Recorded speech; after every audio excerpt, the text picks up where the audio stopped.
দর্শক এই যে আসলে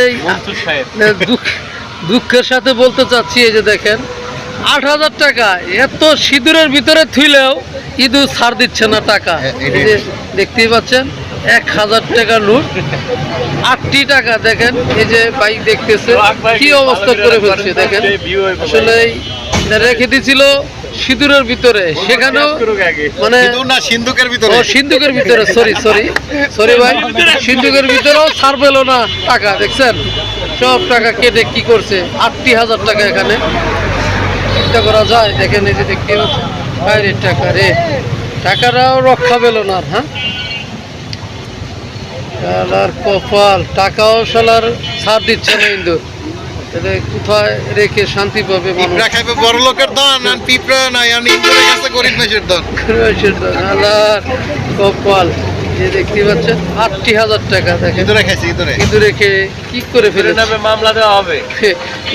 ওই যে আরেক ভাই বলতো সিঁদুরের নামে মামলা দিবে। আসলে যদি এরকম কোনো আইন পাস হতো তাহলে হয়তো মামলার লিগে আমরা দৌড়াদৌড়ি করতাম কোর্টে। আমরা তো জানি সিঁদুরের নামে কোনো মামলা হয় না ভাই। আপনি কোন কোর্টে দিবেন মামলা?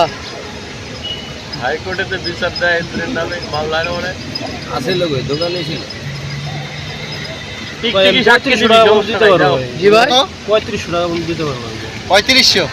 ৮,০০০ টাকায় ৩৫০০, হাজারে কত ড্যামেজ? হাজারে আপনার ৯০০ কিনি ৮০০ কিনি, কিন্তু এটা আপনার সেটা ৩ ভাগ পুরো অংশটা যদি থাকে এটা নাম্বার তাহলে তো টাকা ড্যামেজ হয়, তাই না? ঠিক আছে, হয় ঠিক আছে। তাহলে আপনার নাম্বার হয়তো ১০০ টাকা ২০০ টাকা দিতে পারেন।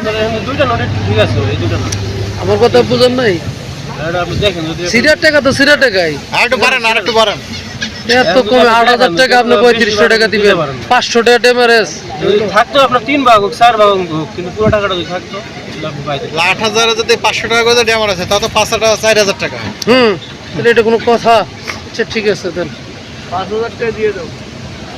৫,০০০ দিতে